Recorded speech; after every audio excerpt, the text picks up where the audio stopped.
The message comes fast, sharper than a blade, and yet people act like they didn't hear it. They stall. They hesitate. They wait for a softer version, a second chance, a gentler knock on the door. But it doesn't come. It never does. The warning doesn't repeat itself, because it was never meant to. You don't get luxury when urgency is staring you in the face. The voice says act now, not later. But later is the drug everyone takes, the poison that kills dreams before they're even born. Every heartbeat wasted is another door closing, another trap tightening, another fate being sealed while you sit there pretending you've got time. The first call is the only call. People live like the world owes them a second warning, a third reminder, a fourth chance. They treat urgency like it's flexible, like the rules will bend around their laziness, like the clock will suddenly decide to wait. But it never does. When the call comes, that's it. That's the moment. That's the one shot you get. And if you miss it, the world doesn't stop spinning just because you were too slow to move. You hear it deep in your chest. The whisper, the push, the undeniable pull that tells you now is the time. But most people pretend they don't hear it. They shove it aside, bury it under excuses, distract themselves until it fades. They say, I'll wait until I'm ready. As if readiness is some golden ticket that magically arrives. But the call doesn't care about your comfort. It doesn't care if you're ready. It cares if you're listening. The cruel truth is, life doesn't repeat itself for your convenience. That door that swung open won't stay open forever. It creaks for a second, then slams shut, and when it does, you can pound on it all you want. It won't open again. That was your chance. That was the call. You ignored it, and it moved on without you. And nothing is colder than realizing the world offered you something, and you were too blind, too proud, too hesitant to take it. The first call isn't gentle either. It doesn't show up with fireworks and fanfare. It's raw, direct, sharp. It might come as a whisper at the edge of your thoughts, a gut feeling that gnaws at you, a moment so small you almost miss it. That's the test. That's what makes it dangerous. Because the ones who are awake, who are paying attention, they catch it. They move. And the ones who sleep through it, who need everything spelled out for them, they wake up too late with nothing left but regret. People want guarantees. They want proof before they act. But the first call never comes with proof. It comes with urgency. It says move. And if you're waiting for certainty, you've already lost. Certainty is what cowards demand. Faith is what warriors act on. And the call is the battlefield where that difference is exposed. You don't need the second call, because the second call never comes. That's what separates the few from the many. The few hear it once, and they rise. They don't argue. They don't delay. They don't negotiate with the voice inside them. They know the first strike is the only strike that counts. Everyone else waits. They stall. They waste. And then they cry about missed opportunities, as if the world owed them a rewind button. The first call is final. You treat it like an option, but it's a verdict. It's the moment that decides whether you step into what was meant for you or stay locked in the life you've been trying to escape. That's why it burns so deeply when you miss it, because deep down you know it wasn't random. It was yours. It had your name carved into it, and you let it pass. You want to know the difference between the chosen and the forgotten. It isn't strength. It isn't talent. It isn't luck. It's the ability to hear the call once and move without hesitation. To act on the first strike, even when it doesn't make sense, even when it feels insane. The chosen don't wait for another chance, because they know the truth. The first call is the only call. Delay is the disguise of destruction. It never shows up dressed as danger, never introduces itself as the poison it really is. No, it wears the mask of safety, whispers to you like a friend, convinces you that waiting is wisdom, that holding back is strategy, and you believe it because it feels comfortable. Comfort always feels harmless, but comfort is the sharpest trap. Delay doesn't kill you outright. It bleeds you slowly, inch by inch, moment by moment, until you're nothing but a husk wondering where the years went. It's always dressed up nicely, isn't it? I'll do it tomorrow. I'll move when the time is right. I'm just not ready yet. That's the voice of destruction wearing perfume, wrapping its claws in velvet so you don't recognize the grip around your throat. And every time you listen, every time you push action to another day, you don't notice that pieces of you are slipping away. Dreams don't explode in one moment of failure. They rot in silence, eaten alive by delay. The cruelest thing about it is how reasonable it sounds. Delay never shouts. It never tells you outright that you're throwing your life away. It whispers with logic. It feeds you excuses that feel smart. It tells you patience is power, timing is everything, caution is survival.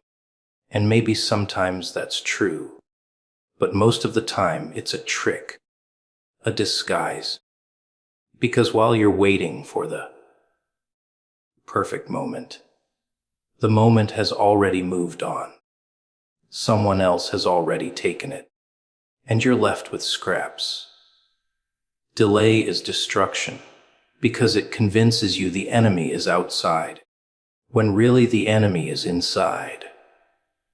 You think you're battling obstacles, fighting bad luck, dealing with unfair circumstances. But you're not. You're battling yourself. You're strangled by your own hesitation. And that's the easiest way to lose. Because how can you fight what you refuse to admit is killing you? Every great downfall begins with delay. Not failure, not defeat, not catastrophe. Delay. It starts small. You skip the chance to speak up. You ignore the gut feeling telling you to move. You put off the decision you know you should make. And it feels harmless. Nothing explodes. Nothing burns down. Life goes on. But the trap has already closed. Because destruction rarely comes with fire. It comes with rot. Slow, quiet, invisible until it's too late. And here's the sick part: delay feels good. That's why it's so deadly. It lets you believe you're in control, that you're choosing to wait, that you're the one making the call. But you're not in control. You're being controlled. The more you delay, the weaker you get. The weaker you get, the less likely you are to move at all.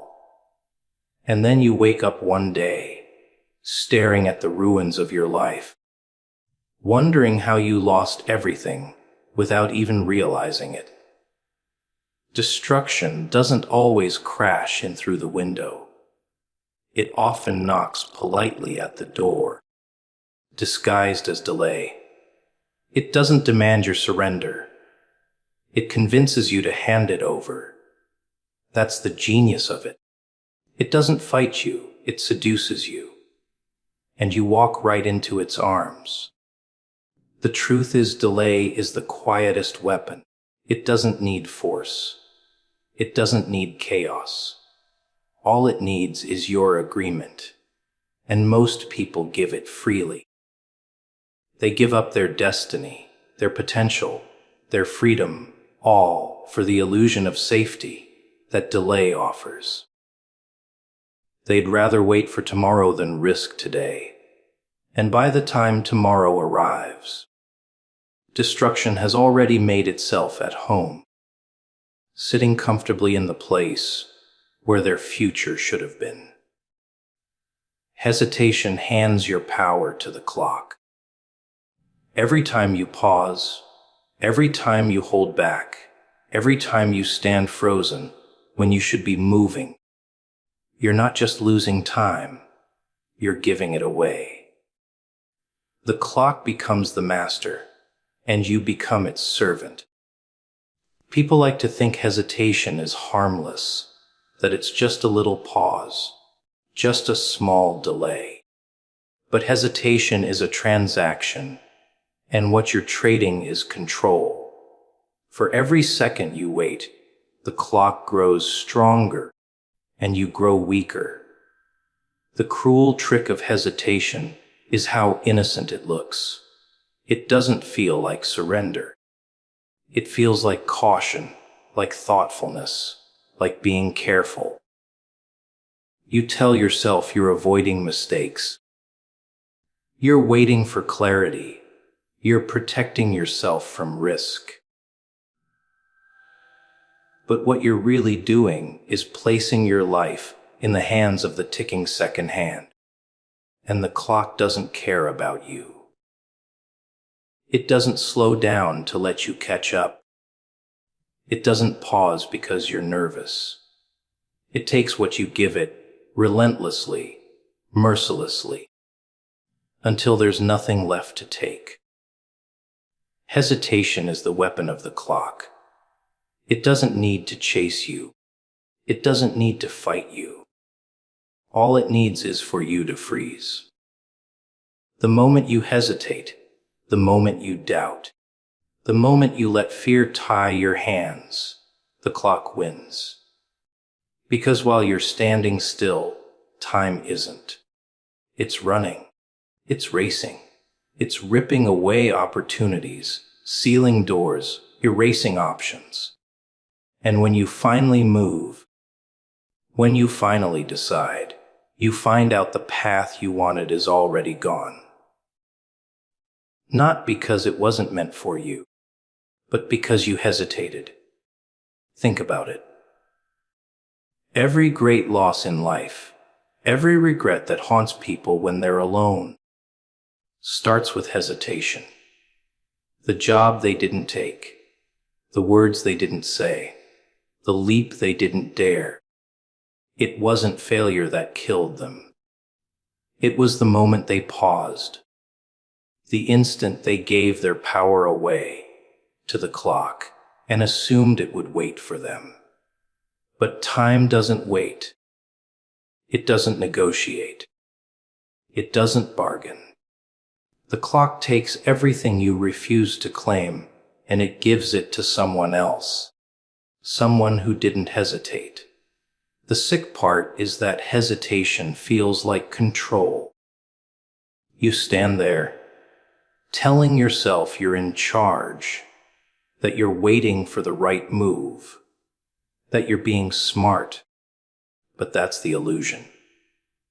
Because in reality, you're frozen, and the clock is the only thing still moving. That's not control. That's surrender disguised as patience. And you don't even notice until it's too late. Every second of hesitation is stolen power. Power you could have used to act, to speak, to move, to change. Power that could have been yours, handed over to a clock that doesn't care if you live or die. And the more you hesitate, the more powerless you become. Until one day you wake up and realize your life is a graveyard of decisions you never made, filled with the ghosts of moments you let slip through your hands. Hesitation is the ultimate betrayal of yourself, because deep down you know what you should do. You know the step you need to take. You feel the truth burning inside your chest, but you let fear wrap its fingers around your throat, and you freeze. You choke on your own power, and the clock laughs, because it just stole another piece of you. The ones who win aren't the ones who never feel fear. They're the ones who refuse to hand their fear over to the clock. They move while their knees are shaking. They act while their hearts are racing. They understand that hesitation isn't safety. It's surrender. And surrender always costs more than risk. Because risk might hurt you, but hesitation destroys you quietly, invisibly. What till you're nothing but a shadow of what you could have been? Immediate action is the proof of belief. Anyone can talk. Anyone can dream. Anyone can sit in silence, convincing themselves they're ready. But belief isn't in the words or the thoughts. It's in the strike. If you say you believe and you do nothing, you're lying. Maybe not to the world, but to yourself. Because belief without action is just noise, and noise fades fast. Real belief shows itself in the moment you move, in the second you refuse to wait, in the instant you leap before the ground looks safe. People love to decorate their hesitation with words. They say they're faithful. They say they're committed. They say they're certain. But the second they're called to act, they stall. And in that stall, the truth is exposed. They don't believe at all. They just like the sound of the words in their own mouths. But words without motion are empty. They evaporate the moment they touch the air. The raw truth is simple. If you believe, you act. Immediately. No delays. No excuses, no bargains. The one who moves now is the one who proves they trust the call. They trust the voice. They trust themselves. Every other response is just fear wearing a mask. And fear is the great pretender. It wants to look like reason, like wisdom, like caution. But fear always betrays itself in the hesitation. Immediate action is dangerous, and that's why it terrifies most people. They want certainty, guarantees, safety nets. They want to know the outcome before they take the step. But that's not belief. That's control. And control is a crutch for the faithless. Belief means stepping when the path is still fog, striking when the blade is still hot, running when your legs still tremble. That's why action is proof. Because you don't act when you're comfortable. You act when you're burning inside. When the call is louder than the fear, when waiting feels like death. Look at the patterns of the ones who fail. They talk endlessly about what they want. They make plans, they dream in circles, they write down goals. And they never move. They sit there worshiping the idea of belief, but never touching it. And then they wonder why nothing changes. It's because the proof never left their lips. It never touched their hands. It never shaped their choices. Belief was never real. It was a costume they wore to convince themselves they weren't weak. The difference between the forgotten and the remembered is measured in seconds. The forgotten hear the call, nod their heads, and wait. The remembered hear the same call and move, right there, right then, without delay. And that movement, that decision, is what splits them apart forever. One proves their belief with action. The other proves their doubt with silence. And don't fool yourself into thinking small action doesn't count. Every strike, every move, every step is proof. The smallest action is louder than the grandest words. You can scream your belief from the rooftops, but if you never act, no one will remember you. You can whisper your belief in silence and move immediately, and the whole world will feel the ripple. That's how powerful proof is. Belief isn't in the mouth, it's in the moment. The moment you either stand still or you break forward. The moment you either trust the call or you let it pass you by.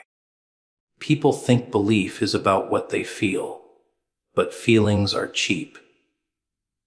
Everyone feels strong in the safety of stillness. Real belief demands risk, and risk demands action.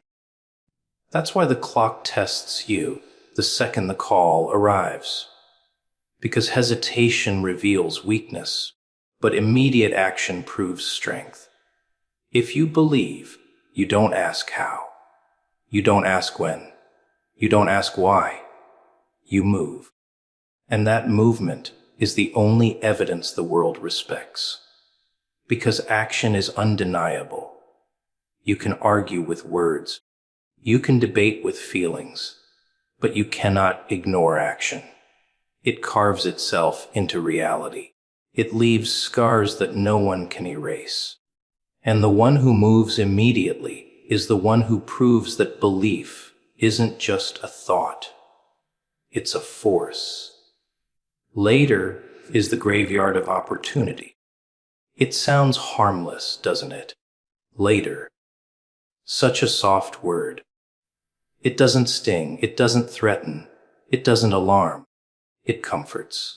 It says, don't worry, you'll get to it. There's time.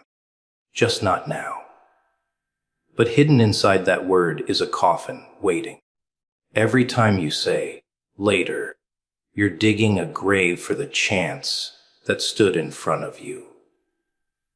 And the sick part is, you don't even notice you're the one holding the shovel.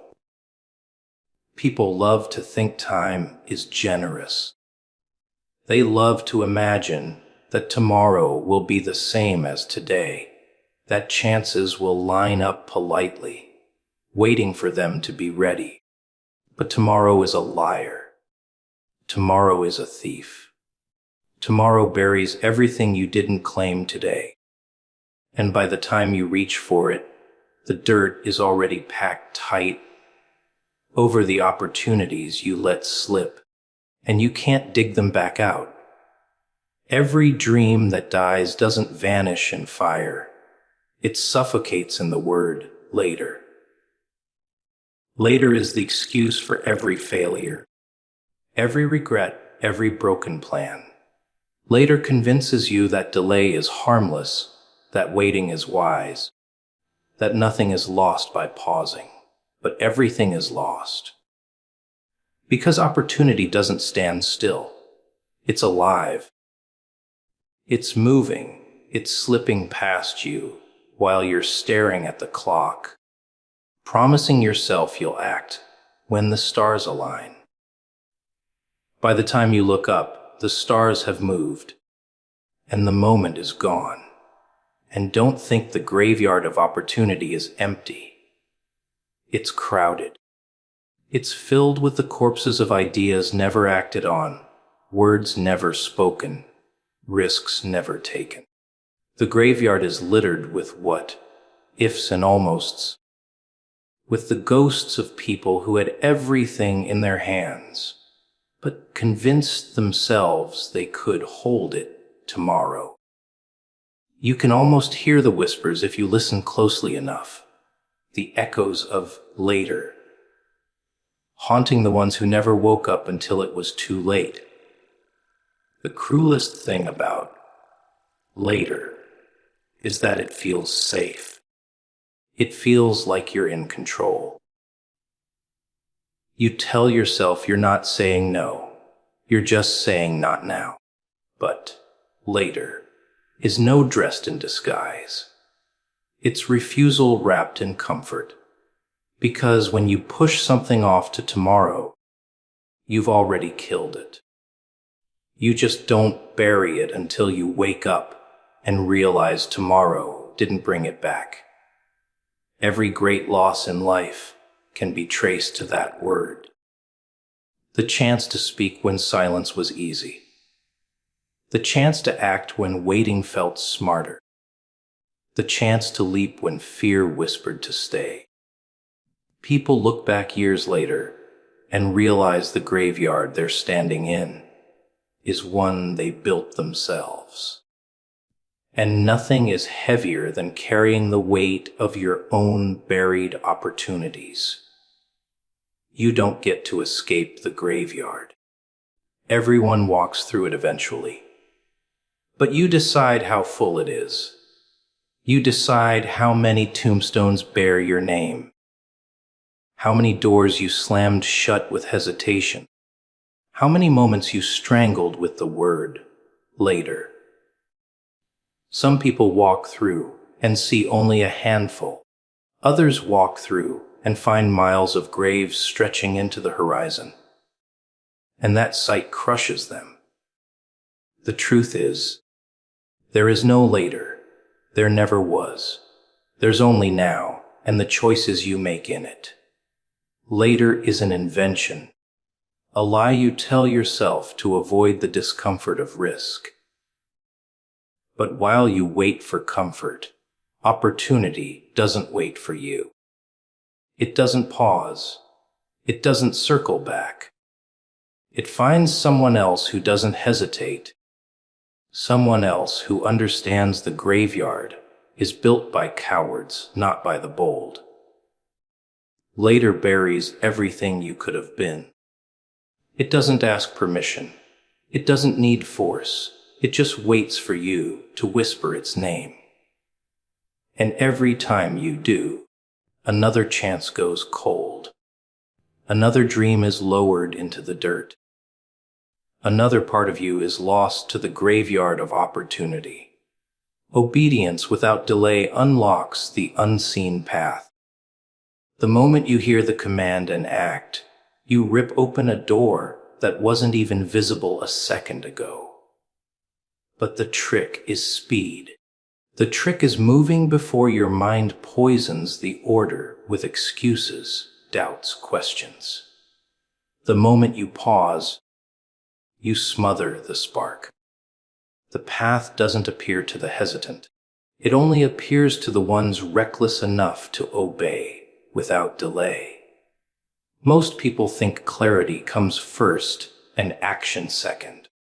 They wait for the map, the directions, the signs. But clarity is born after the first step, not before it. When you obey immediately, without asking why or how, something strange happens. The fog begins to split. Roads that weren't there begin to show themselves. You notice doors you swear weren't in the room before. The unseen path isn't revealed by waiting. It's revealed by movement. The universe doesn't reward the cautious. It rewards the quick. And that's what makes obedience without delay so terrifying. You're moving blind. You're leaping into a space that might not catch you. It feels reckless. It feels insane. But that's exactly the point. The test was never about your comfort. It was about your trust. Do you move because you see, or do you move because you were told? One path is ordinary. The other is the unseen. Hesitation is the killer of hidden paths. Every second you delay, the road closes. Like a door in a hallway that locks behind you. The unseen path only opens when you're bold enough to step before you're ready. The slow are left outside, wondering why they never find miracles, never stumble into breakthroughs.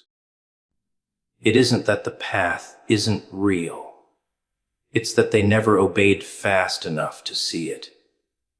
Obedience without delay feels unnatural because we're trained to analyze, to calculate, to be sure. But certainty is the enemy of the unseen. If you wait until you're sure, you've already lost it. The path is gone, sealed, invisible again. The only way to walk it is to move when your bones are still trembling, when your mind is still screaming no, when your heart hasn't caught up yet. That's when the hidden road splits open, as if rewarding the insanity of your obedience. And you've seen it before. The person who acted on instinct while everyone else debated. The one who jumped on the opportunity before anyone else even recognized it was an opportunity. The one who followed the whisper immediately and somehow ended up where no one else could go. That's the unseen path at work. It doesn't wait for approval. It doesn't wait for the committee. It doesn't wait for your comfort. It opens only to the one who moves now. The irony is that obedience without delay looks foolish to the ones who never find the path. They laugh at the speed. They mock the trust. They call it reckless. But later they wonder why the door never opened for them. They don't understand the door was never visible. It was hidden, only triggered by instant obedience. By the time they thought it through, it was gone, and they're left standing in the same place, choking on the dust of hesitation. The unseen path is always there, but it isn't for everyone. It hides itself from the planners, the doubters, the cautious. It teases them, lets them walk circles in the visible world. But for the few who obey the first call, who move the moment they're told, the path slides open. And suddenly, they're walking where others can't even see the ground. It's not that they're lucky. It's that they didn't delay. And here's the strangest thing. The more you obey quickly, the more the unseen paths reveal themselves. It's like a chain reaction. Each act of obedience unlocks another road, another door, another chance no one else can find.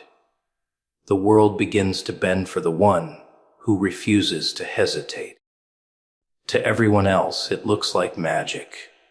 To you, it's just the law of the unseen path.